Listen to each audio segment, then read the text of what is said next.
Brought to you by ITIL.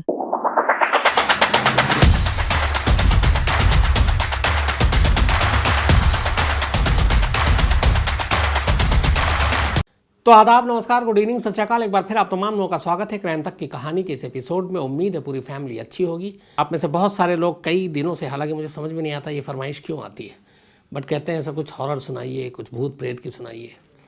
जबकि crime और crime reporting में इसके लिए कोई जगह नहीं होती, क्योंकि क्राइम रिपोर्टिंग में बेसिक ये है कि जो हुआ है वो दिखना चाहिए, जिसने किया है वो भी दिखना चाहिए, और अदालत में भी सबूत और गवाह उसी हिसाब से होनी चाहिए। अनदेखी, अनकही, अनसुनी चीज़ों पर न फैसला होता है और ना सज़ाएं दी जाती हैं या फिर सज़ाएं माफ़ की जाती हैं। लेकिन ये वो सब्जेक्ट है, भूत प्रेत, अनदेखी चीज़ें, जिस पे मतलब बात करना भी कई बार अजीब सा लगता है। लेकिन शायद मैं आज की ये कहानी नहीं सुनाता अगर इस पर कानून का मुहर न लगा होता। ये कहते हैं कि ऑफिशियली पहला ऐसा केस है जिसकी पुलिस ने जांच की, पुलिस ने इन्वेस्टिगेशन किया। अब सोचिए, एक पुलिस पूरी, और पुलिस का खुद चीफ उस शहर का जो चीफ था, वो एक ऐसे केस की इन्वेस्टिगेशन कर रहा है जिसमें जो सस्पेक्ट है, संदिग्ध है, वो दिखाई नहीं देता, वो एक भूत है। और अब उस भूत के बारे में उसे पता करना है, उस भूत की सच्चाई पता करनी है, उस भूत को सामने लाना है। हो सके तो पकड़ा गया तो उसे सज़ा भी दिलानी है। लेकिन उस पुलिस अफसर को ये भी पता नहीं कि वो भूत मेल है, फीमेल है, उसकी उम्र क्या है, कौन है, कहाँ से आया, क्या नाम है। लेकिन सारी हवाई चीज़ें होते हुए भी पुलिस को इसकी जांच करनी है, और बाकायदा पुलिस रिकॉर्ड में ये दस्तावेज़ है। इस कहानी के बीच में मैं आपको वो दस्तावेज़ भी दिखाऊंगा जो पुलिस की अपनी तरफ से, पुलिस चीफ के स्टेटमेंट है। और बाकायदा उस वक्त कई जर्नलिस्ट से उन्होंने इंटरव्यू में सारी बातें कही, और उस पुलिस वाले ने यह भी कहा कि मैंने जो जो चीज़ें देखी, मुझे यकीन हो गया कि ये किसी इंसान का काम नहीं है, किसी भूत का ही काम है। कहानी स्पेन की है, बहुत ही खूबसूरत देश, और कहानी स्पेन की राजधानी मैड्रिड की है। मैड्रिड फुटबॉल के लिए भी जाना जाता है। स्पेन और मैड्रिड के इतिहास में ऐसा केस इससे न पहले कभी हुआ, न उसके बाद कभी और हुआ। एक भूत का केस जिसकी जांच मैड्रिड पुलिस ने की।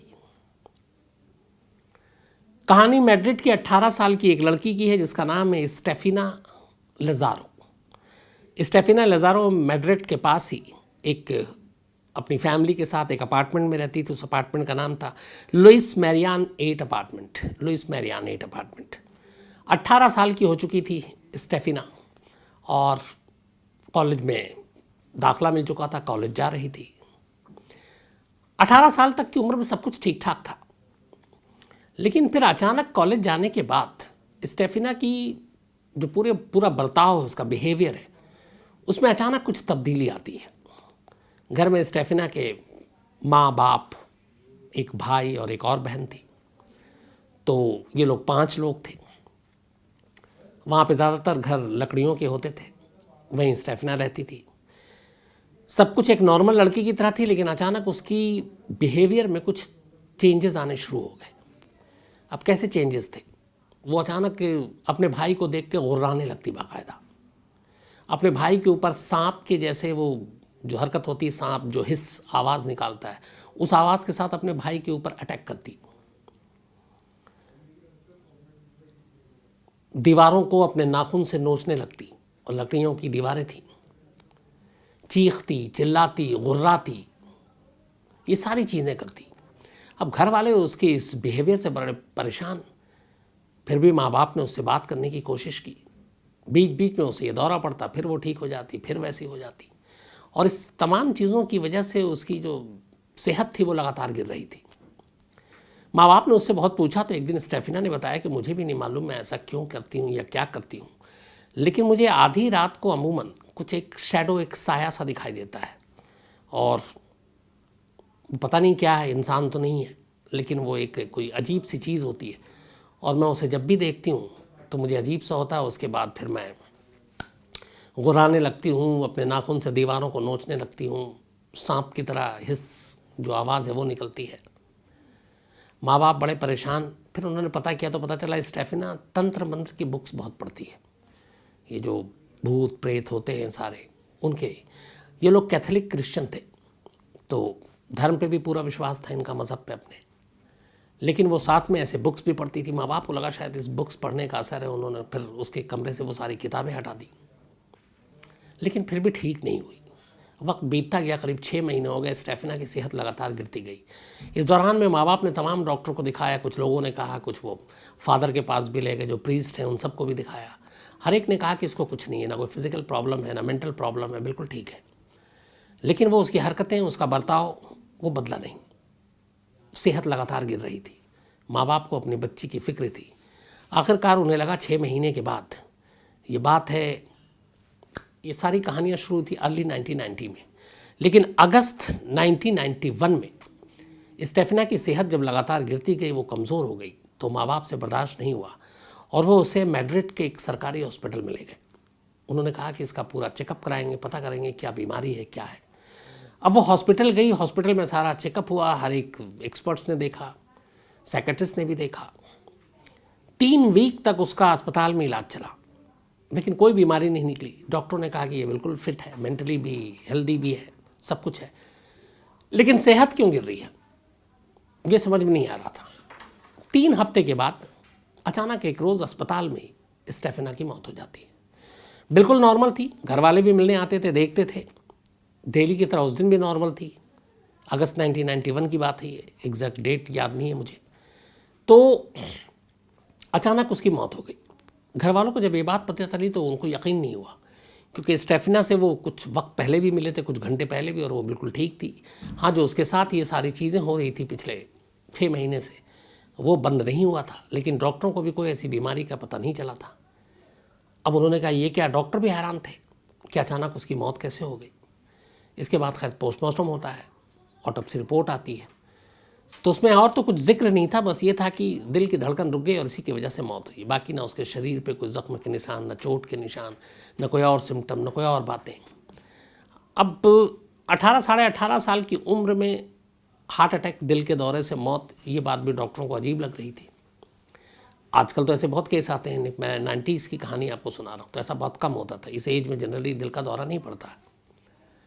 लेकिन अब वो डॉक्टर भी हैरान थे पोस्टमार्टम रिपोर्ट देखकर, बट उन्हें कुछ समझ में नहीं आया। खैर, माँ बाप ने फिर बॉडी ली, उसके बाद पूरे रीति रिवाज से कैथोलिक के अपनी बेटी को कब्रिस्तान में ले जाकर दफना दिया। दफनाने के बाद ये लोग घर लौटते हैं। जो स्टेफिना का कमरा था, माँ बाप को उससे बहुत प्यार था, बड़ी बेटी थी, वो उस कमरे को वैसे ही सहेज कर रखते हैं। उसके कमरे की हर चीज़ की साफ़ सफाई करते हैं, बेडशीट डालते हैं, और जो स्टेफिना की छोटी छोटी चीज़ें थी यादगार, जो अपने कमरे में रखती थी, चाहे वो किताबें हों, चाहे वो खिलौने हों जो बचपन में खेलती थी, उसके कपड़े हों, सब वहीं उन्होंने सहेज कर रखा और उस रूम को लॉक कर दिया।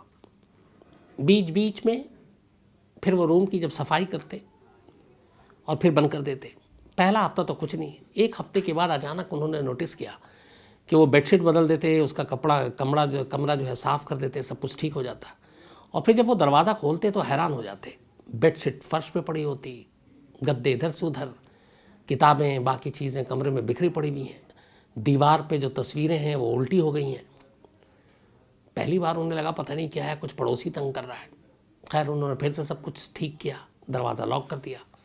2-4 दिन के बाद फिर कमरे का दरवाज़ा खोला सफाई के लिए, फिर वैसी ही बेतरतीब चीज़ें, चादर कहीं और है, गद्दे कहीं और है, तकिया कहीं और है, तस्वीरें उल्टी पड़ी हुई हैं। जीसस क्राइस्ट की तस्वीर थी, वो भी उल्टी हो गई है। अब उन्हें बड़ा अजीब लगा।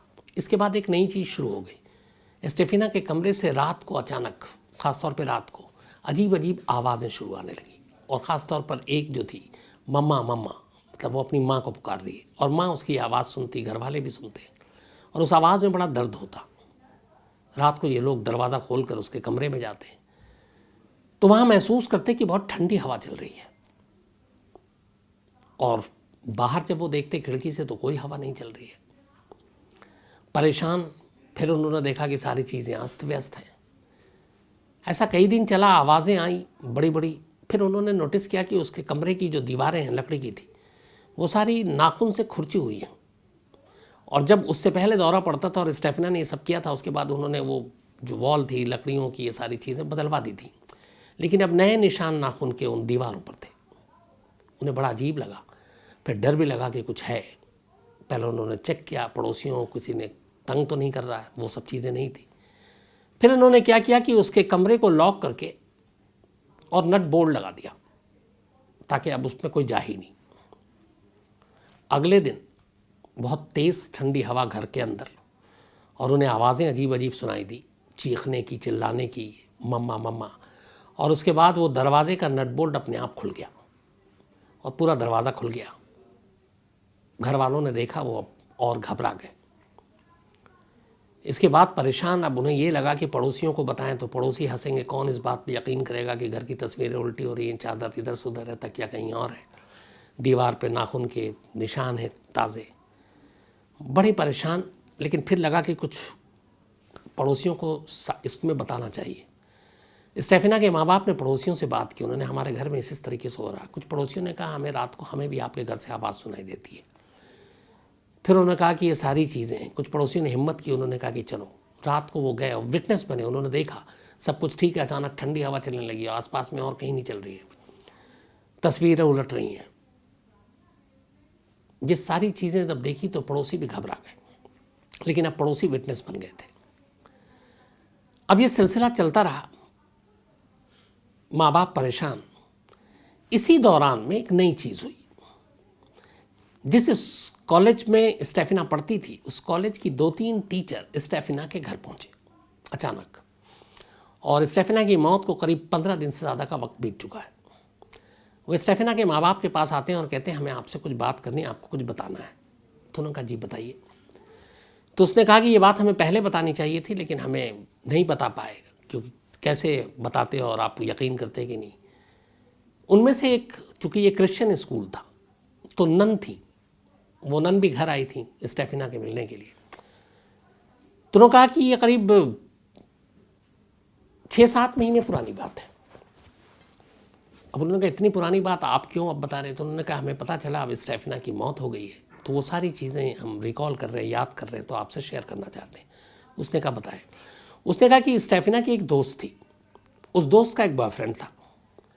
करीब 7 महीने पहले, मतलब 1990s की बात है, उसके स्टेफिना के दोस्त के बॉयफ्रेंड का एक बाइक एक्सीडेंट में उसकी मौत हो गई।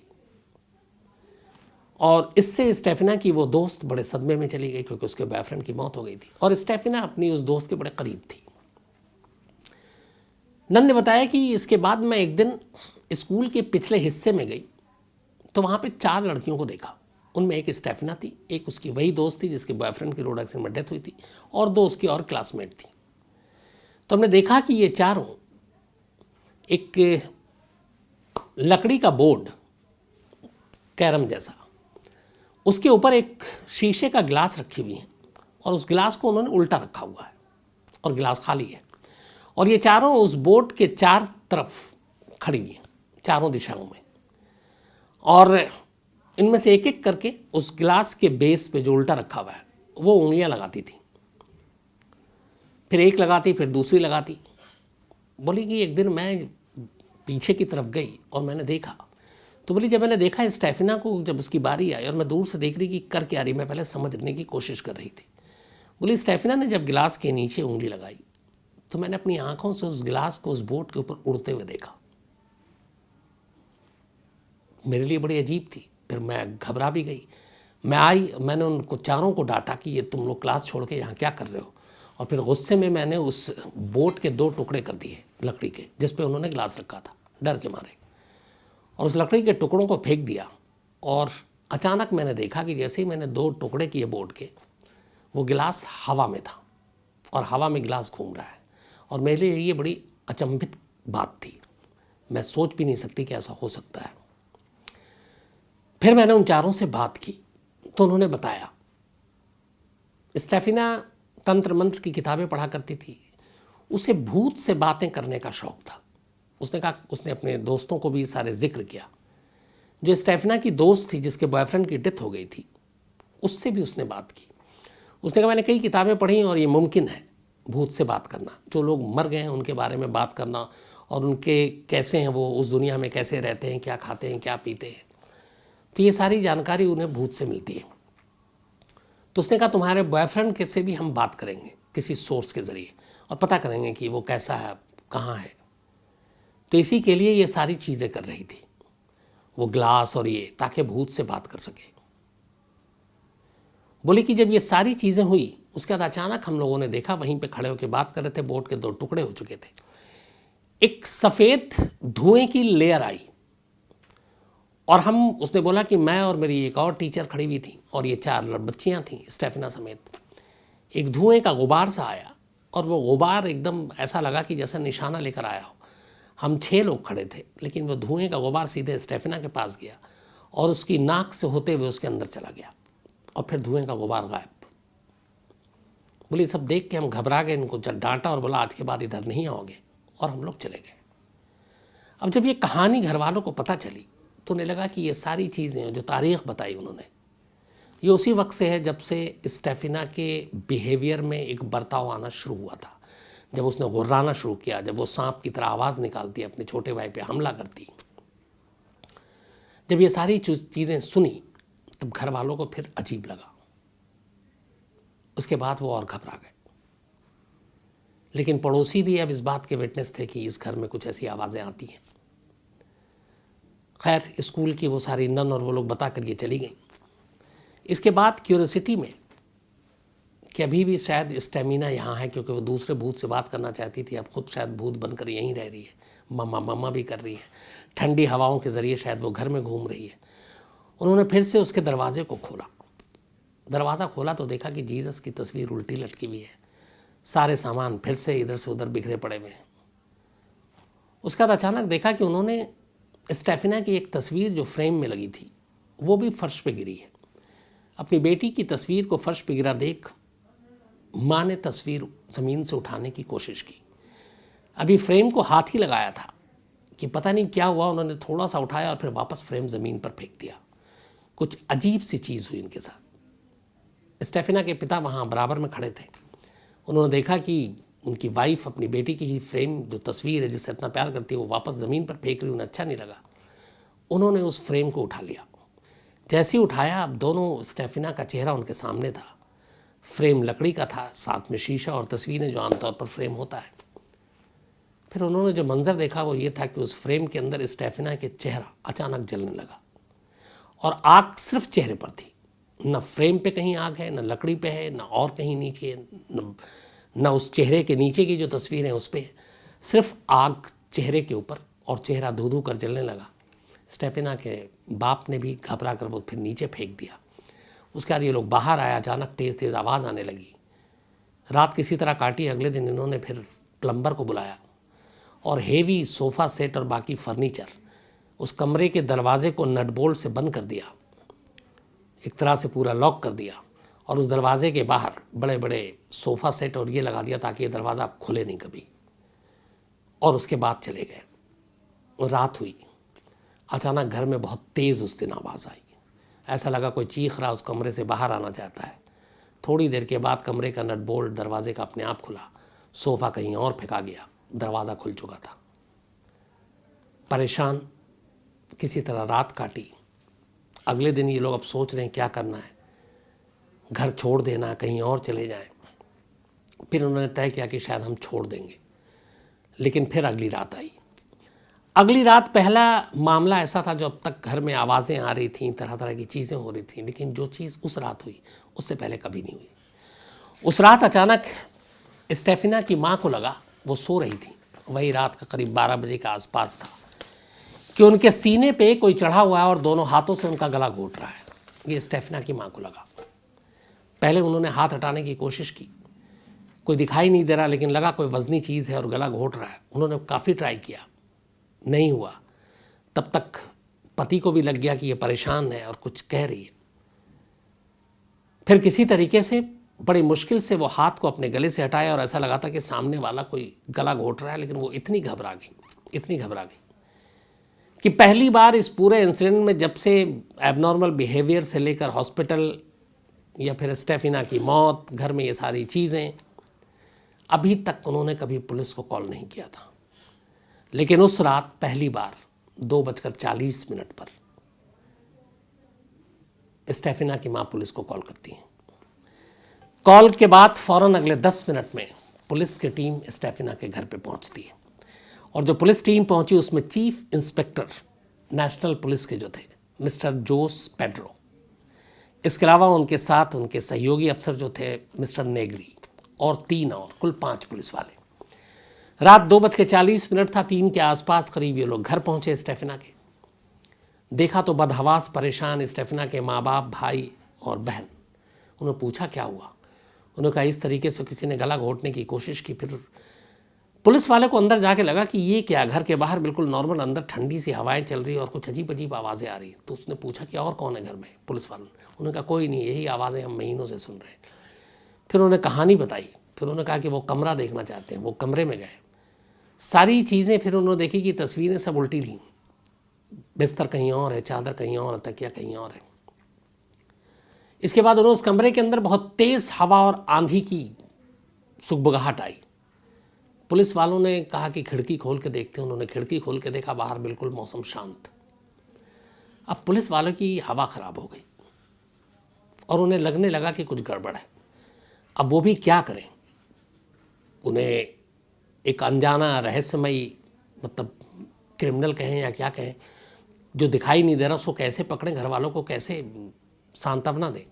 तो पुलिस वालों ने जो भी उस वक्त किया, उस रात समझा बुझा कर, तब तक सुबह हो ही गई थी, वो चले गए। बट उनके दिमाग में ये बात घूमती रही। अगले दिन उन्होंने इन्वेस्टिगेशन के नाम पे फिर से उस घर का रुख किया। वहाँ गए तो उन्होंने डिटेल में कहानी पूछी। रात का वक्त था और उन घर वालों ने कहा कि जो भी होता है यहाँ रात को होता है। तो उन्होंने कहा ठीक है, हम रात को इस बार खुद विटनेस बनेंगे। पुलिस वाले रुक गए 5। रुकने के बाद अब उन्होंने कहानी सुनी, सारी कहानी समझ में आ गई। फिर उन्होंने कहा कि स्टेफिना के फादर ने कहा कि जो उनका छोटा बेटा है, अक्सर कई बार ऐसा होता है कि उस कमरे में, जिस कमरे में वो सोता है, 2 बेड है, एक उसकी बहन के, एक उसके। बोले मैं अगर उसको राइट बेड पे सुलाता हूँ तो हवा में उछल कर, जैसे फुटबॉल है, वो लेफ्ट बेड पे चला जाता है और वहाँ से फिर राइट पे आ जाता है। कोई ऐसा लगता है कि उसको उठा के फुटबॉल की तरह इधर से उधर घुमा रहा है। पुलिस वालों ने कहा क्या मजाक है। बोला आप चलिए। अब पुलिस की टीम, स्टेफिना के फादर, ये सब उस कमरे में पहुँचे। उनका बेटा छोटा एक बेड पे है। थोड़ी देर के बाद पुलिस वालों की आंखों के सामने हवा में उछलता है फुटबॉल की तरह वो बच्चा, और दूसरे बेड पर, फिर वहाँ से इस बेड पर। उनके सामने फिर जीसस की तस्वीर सीधी थी उल्टी हो जाती है, सारी चीज़ें बिखर जाती हैं और एक शोर, एक चीख सुनाई देती है। पहली बार पुलिस वालों को एहसास होता है कि इस घर में कुछ अजीब सी चीज़ें हैं। उसके बाद वो बाहर निकलते हैं, जाकर थाने में पूरी केस की रिपोर्ट दाखिल करते हैं और जो जो उन्होंने विटनेस देखा, उन्होंने कहा कि मैंने खुद देखा। उनके सामने फिर से उस दरवाजे की नट बोल्ट लगाया जाता है, कुंडी लगाई जाती है और उनके सामने वो दरवाज़ा अपने आप खुल जाता है, नट बोल्ट उड़ जाता है। उन्होंने कहा कि मैंने अपनी आंखों से देखा और चेक किया, अननेचुरल तरीके से दरवाज़ा खुले। ये सब रिपोर्ट में है पुलिस के, और आंखों के हमारे सामने तेज़ हवाएं चल रही है, ठंडी हवाएं चल रही है, आंधी की आवाज़ आ रही है, शोर सुनाई दे रहा है, बाहर सब कुछ शांत है। पुलिस वालों ने ये सारी चीज़ें रिपोर्ट लिखी। ये खबर उस वक्त मीडिया में आई। मीडिया ने पुलिस वालों का इन सब का इंटरव्यू लिया। इन्होंने सारी कहानियाँ बताई जो उन्होंने देखी थी। और इसके बाद फिर जांच की। पहले अब भूत प्रेत पे तो यकीन कर नहीं सकते, किसी दुश्मन का तो हाथ नहीं है, कोई ऐसा तो नहीं जो इनसे घर खाली कराना चाहता है या कोई और बात। पूरी इन्वेस्टिगेशन की कई महीने, मतलब महीने नहीं, लगभग हम 20 से 30 दिन के करीब भी अंदर, पर उन्हें ऐसी कोई भी सस्पेक्टेड चीज़ नहीं मिली। उस घर के अंदर जाती उनकी फीलिंग अलग हो जाती थी, बदल जाती थी, ऐसा लगता था यहाँ कुछ है। लास्ट में पुलिस को भी कुछ मिला नहीं, पुलिस चीफ को भी कुछ मिला नहीं। उन्होंने एक मशवरा दिया स्टेफिना के घर वालों को। मशवरा ये था कि आप ये घर छोड़ दीजिए, शायद कुछ बदल जाए। स्टेफिना के माँ बाप पहले ही इतने परेशान हो चुके थे कि वो घर छोड़ने का सोच रहे थे, और आखिरकार उन्होंने ये फैसला किया और इस लुइस हैरियन 8 अपार्टमेंट को खाली कर दिया। खाली करने के बाद वो मैड्रिड में ही एक दूसरी जगह पहुंचे और दूसरे अपार्टमेंट में रहने लगे। 91 की बात थी, आज 2022 है, करीब 30-32 साल हो गए। दोबारा कभी उनके घर में इस तरह की कोई चीज़ नहीं हुई। जो भी पैरानॉर्मल एक्टिविटीज़ थी वो उस घर को खाली करते ही बंद हो गई। इसके बारे में स्पेनिश पुलिस, मैड्रिड पुलिस ने डिटेल में अपनी रिपोर्ट तैयार की। उस रिपोर्ट के कुछ अंश आपको इस कहानी में मैं दिखाऊंगा भी। लेकिन स्पेन के इतिहास में इस कहानी को आज भी लोग याद करते हैं, और इससे बड़ा कोई इंसिडेंट वहाँ हुआ नहीं, जो कानून का एक दस्तावेज़ है जिस पे पुलिस ने जांच की। हालांकि इस केस को पुलिस सुलझा नहीं पाई, लेकिन नसीब अच्छा था, घर बदलते ही ये सारी चीज़ें रुक गईं, और इसीलिए पुलिस को उस गुमनाम, अनजान, अनदेखा, जो चेहरा भी जिसका नहीं, ऐसे किसी भूत की तलाश लंबे वक्त तक नहीं करनी पड़ी। ये पैरानॉर्मल जो एक्टिविटीज़ थी ये सब खत्म हो गई।